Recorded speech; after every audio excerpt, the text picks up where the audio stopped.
আমাদের মাননীয় মুখ্যমন্ত্রী খুব সুন্দর একটি জগন্নাথ মন্দির করেছেন, কিন্তু হাত জোড় করে বলে যাই দীঘা যাবেন কিন্তু দীঘার সঙ্গে পুরীকে গুলিয়ে দেবেন না। কারণ দীঘাটা হচ্ছে মন্দির আর পুরীটা হচ্ছে ধাম। চার যুগের চারটা ধাম, সত্য যুগে বদ্রীনাথ, ত্রেতা যুগে রামেশ্বরম, দাপুর যুগে দ্বারিকাপুরী আর কলি যুগের ধাম পুরী। পুরী ধামের মহিমা জানেন? একসঙ্গে 7-8টা পাত্রে রান্না হয়, যেটা নিচে থাকে তাতে আঁচ বেশি লাগে, তাতে আগে রান্না হওয়া দরকার। কিন্তু জগন্নাথের অপার মহিমায় যেটা সবচেয়ে উপরে থাকে তাতে আগে রান্না হয়। এই কিছুদিন আগে দেখবেন সোশ্যাল মিডিয়াতে প্রকাশ হয়েছিল, এক বাবা আর এক ছেলে, ছেলেটার অনেক রোগ হয়েছে, একটা দুরারোগ্য ব্যাধি। তারপর নিয়ে গেছে কোথায় হসপিটালে, ডাক্তার মৃত বলে ঘোষণা করে দিয়েছে। বাবা কিন্তু হাল ছাড়েনি, ছেলেটাকে নিয়ে জগন্নাথ মন্দিরে গেছে পুরী ধামে। এমন আত্মনাদে ডেকেছে কাতর ভাবে যে জগন্নাথ প্রভু তার মধ্যে প্রাণ সঞ্চার করেছে।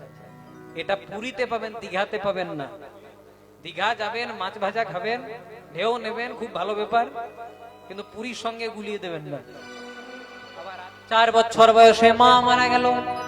পিতা ভোজদেব গোস্বামী ছেলেটাকে কোলে টেনে নিলেন, খোকা কেউ তো চিরদিন বেঁচে থাকে না রে। 4 বছর বয়সে তোর মা মারা গেছে, কিন্তু তোর মায়ের বড় ইচ্ছা তুই যেন মানুষের মতো মানুষ হোস, তুই যেন মস্ত বড় পণ্ডিত হোস। তাই ছেলেটার যেই না বয়স হলো 6 বছর, এই জায়গাগুলো মনে রাখতে হবে মায়েরা। 4 বছর বয়সে মা মারা গেল, আর যেই না ছেলেটার বয়স হলো 6 বছর, পিতা ভোজদেব গোস্বামী ছেলেটাকে একটা পাঠশালায় ভর্তি করে দিলেন, যার নাম জামদহ গ্রামের পাঠশালা। এখনো যদি কেউ জয়দেব মেলা বেড়াতে যান, ওই জয়দেব মেলা থেকে 7 কিলোমিটার দূরে এখনো পর্যন্ত পাঠশালাটি আছে, কিন্তু এখন আর সেখানে পড়াশোনা হয় না। ওই জয়দেবের স্মৃতির উদ্দেশ্যে রেখে দেওয়া হয়েছে। আপনাদের কাছে হাত জোড় করে আমি একটা নিবেদন করব, 4টি জায়গা যেতে ভুলবেন না। একটা শ্রীধাম বৃন্দাবন, যেটা ভগবান শ্রীকৃষ্ণের লীলাক্ষেত্র। দ্বিতীয় জায়গা হচ্ছে আমাদের বাংলার মাটিতে নদিয়া নবদ্বীপে এসেছিলেন চৈতন্য মহাপ্রভু, যিনি কলিযুগের ভগবান। তৃতীয় জায়গা হচ্ছে উড়িষ্যার জগন্নাথ মন্দির। আর চতুর্থ জায়গা হলো যার কথা আমরা শ্রবণ করছি। কারণ জয়দেবের ডাকে স্বয়ং ভগবান গোলক ছেড়ে ভূলোকে সশরীরে নেমে এসেছিলেন। ভক্ত যদি ইচ্ছা করে, তাহলে ভগবানকে কেউ যদি নামিয়ে আনতে পারে, তাহলে তার ভক্তই পারে। আর ভক্ত যদি একবার কাতর প্রার্থনা দিয়ে ভগবানকে ডাকে, ভগবান তার চরণের দাস হয়ে সর্বদা রয়ে যায়। তাই ছেলেটার বয়স হলো 6 বছর, পিতা ভোজদেব গোস্বামী ভর্তি করে দিলেন জামদহ গ্রামের পাঠশালা। 3-4 দিন পাঠশালায় গেছে।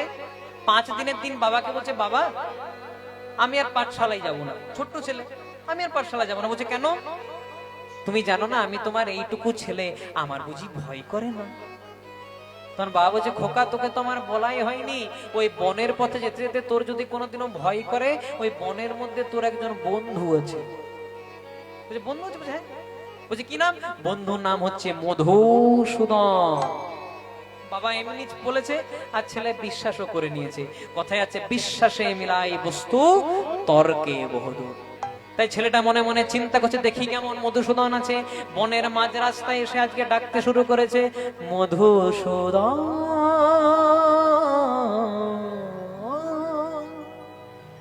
মধুসূদন দেখা দাও মধুসূদন।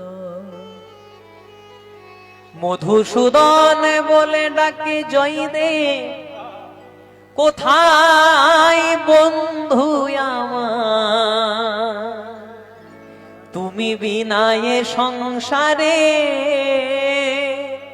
কেহ নাই আমার। ডেকেছি কিন্তু সাড়া দেয়নি মা। কিন্তু সাড়া না দিলে কি হবে? ডাকটা তো পৌঁছে গেছে গোবিন্দের কাছে। গোবিন্দ মনে মনে চিন্তা করছে, আরে এত প্রেম, এত ভক্তি, এত অনুরাগ দিয়ে কে ডাকি আমায়? দেখছে একটি 6 বছরের বালক দাঁড়িয়েছে। ভগবান মনে মনে চিন্তা করলেন, দেখা দেব না, দেখা দেব না, কিন্তু আমি যে আছি এই অস্তিত্বটাকে প্রমাণ করার জন্য ভগবান গাছের আড়াল থেকে একবার উচ্চস্বরে মোহন মুরলিটি বাজিয়ে দিলেন।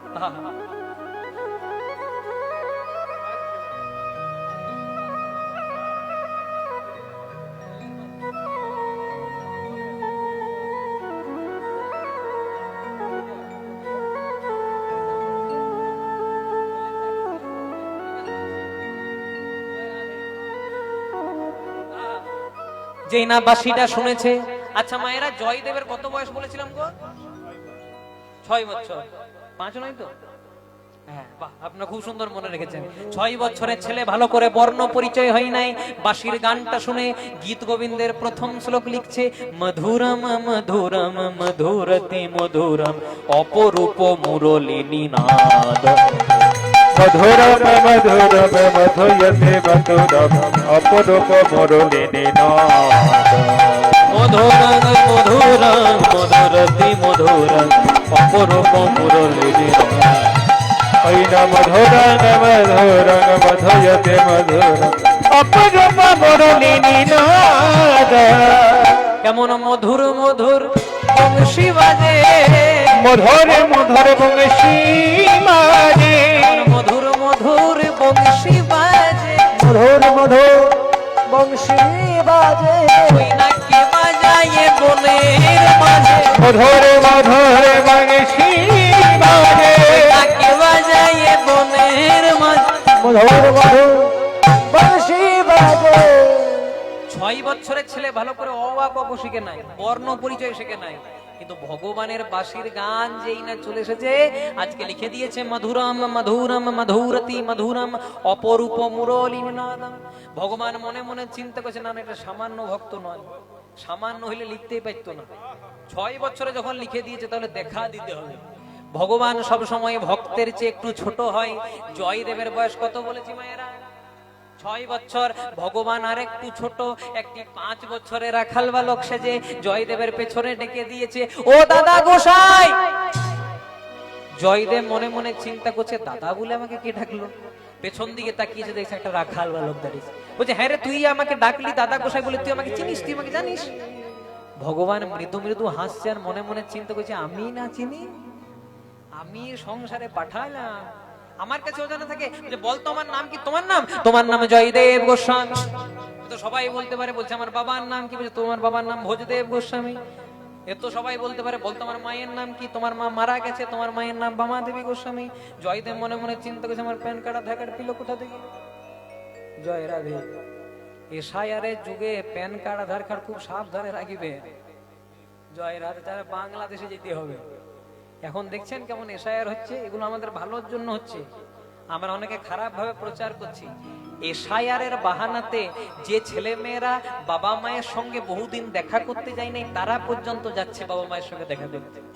মনে করুন বহুদিন আগে রেখে দিয়ে চলে এসেছে বৃদ্ধাশ্রমে, কিন্তু এবার তো বাবা কিছু করার নাই, বাবা মাকে লাগবে। 2002-এ ভোট দিয়েছে কিনা। জয় রাধে। তাই এসআইআর হওয়া খুব ভালো। এই আমার পাশের বাড়িতে একজনা বাবা মাকে বৃদ্ধাশ্রমে রেখে দিয়েছে, বুঝলেন তো? এসআইআর এর সময় হয়েছে, নিয়ে ছেলে গেছে বাবার কাছে। তো বলছে, বাবা বলছে, যদি আমাকে না নিয়ে যাস কিছু বলবো না। তাহলে বুঝো এখন বাবা মায়ের কত সুযোগ সুবিধা। ভাগ্যে এসআইআর এসেছিল, হরে কৃষ্ণ। আর না থাকলে একদম বাংলাদেশে রেডি হয়ে আছে। যার এসআইআর নাই সেই বাংলাদেশ। জয় রাধে। চিন্তা করার দরকার নাই, আমরা আমাদের কোনো কিছু হবে না, কারণ আমরা অনেকদিন ধরে এখানে আছি। কিন্তু যারা খারাপ ভাবে এসেছে এখানে, তাদেরকে তো চলে যেতেই হবে। যার যেটা বাসস্থান, তার যাওয়া সেটা দরকার। জয় রাধে। তাই হয়েছে কি, আজকে জয়দেব গোস্বামী বলছে, হ্যাঁ রে, তুই যে আমাকে চিনিস? কই, আমি তো তোকে চিনি না। তখন ভগবান মনে মনে চিন্তা করছে, এই রে, ভাবলাম দেখা দিয়ে চলে যাবো, নাম জিজ্ঞাসা করছে। হ্যাঁ রে, তোর নাম কি? আমার নাম তাদের বল, আমার নাম বলবো না। বলছে, বাবা মায়ে একটা ভালো নামও দিতে পারে না, বলবো না। বলছে, না গো দাদা, তোমার যদি এত নাম নিয়ে মাথা ব্যথা, তুমি আমার একটা নাম দিয়ে দাও। ভগবান বলছে, আর মনে মনে চিন্তা করছে, ভক্তের কাছে নাম নেই, ভক্তের কাছে তো সারা জন্ম ভগবান বাধা পড়ে, তুমি তাহলে একটা নাম দিয়ে দাও। বলছে, ঠিক আছে, নাম না হয় দেবো, সোজা হয়ে দাঁড়া দেখি। এবার ভগবানকে যত সোজা করছে, ভগবান তত বাঁকা হয়ে যাচ্ছে। কোনোদিন সোজা হতে শিখেছে? জয় রাধে। আর জয়দেব বলছে, হ্যাঁ রে, বাবা মায়ে ভালো নাম দেয় নাই, সোজা হয়ে দাঁড়াতেও শিখাই নাই। আর ভগবান মনে মনে চিন্তা করছে, তুমি কি জানবে দাদা, রাধারানী ময়ূর রূপ ধারণ করে 3টে জায়গা ভেঙে দিয়েছিল। এর একটা গভীর তত্ত্ব আছে। একদিন বৃন্দাবনে রাধারানীর হয়েছিল অহংকার। কি অহংকার? রাধারানী মনে মনে চিন্তা করলো, আমি ছাড়া কৃষ্ণ লীলাই হবে না। আর রাধারানীর অহংকার চূর্ণ করার জন্য ভগবান তার অঙ্গ থেকে সৃষ্টি করলেন আর একজন নারী, যার নাম দিলেন বিরজা। এবার বিরজাকে নিয়ে কৃষ্ণ লীলা করছে। শ্রীরামকে বললেন, শ্রীরাম রে, কতক্ষণ আমি লীলা করবো রে, তুই দরজা পাহারা দিবি রে, কেউ যদি আসে রে, কাউকে ঢুকতে দিবি না রে। রাধে। এবার লীলা করলে গার্ড দেওয়ার একজন থাকে, জয় রাধে। হ্যাঁ, খারাপ ভাবে নেবেন না। হরে কৃষ্ণ, নিতাই গৌর প্রেমানন্দে, হরি হরি বল। এগুলো বলা এগুলো বলা মানে আবার আমার 12 বাজানো, ঠিক আছে? চলো, জয় রাধে, হরে কৃষ্ণ। এগুলো আবার ইউটিউবে দিও না জানো, হ্যাঁ, তাহলে আমার ক্ষতি হয়ে যাবে। হ্যাঁ, খুব মন দিয়ে শুনবেন। এবার ভগবান বলছে, শোন শ্রীরাম, যতক্ষণ আমি বিরজাকে নিয়ে লীলা করব ততক্ষণ তুই দরজা বাড়ি দিবি, কাউকে প্রবেশ করতে দিবি না। শ্রীরাম বলছে, সবাইকে না হয় বাধা দিয়ে দেবো, কিন্তু যদি আসে তো রাধা কেমনে দেব বাধা? বলছে, চিন্তা নাই, রাধা রানী আসবে না। এবার কৃষ্ণ বিরজা লীলা করছে, দরজা পাহারা দিচ্ছে। শ্রীরাম কোথায় আছে যেখানে বাঘের ভয়? কত জানো গো মায়েরা, ভয় ছিল রাধারানী। প্রথমে রাধারানী চলে এসেছে, রাধারানী কিছু প্রশ্ন করেনি। শ্রীরাম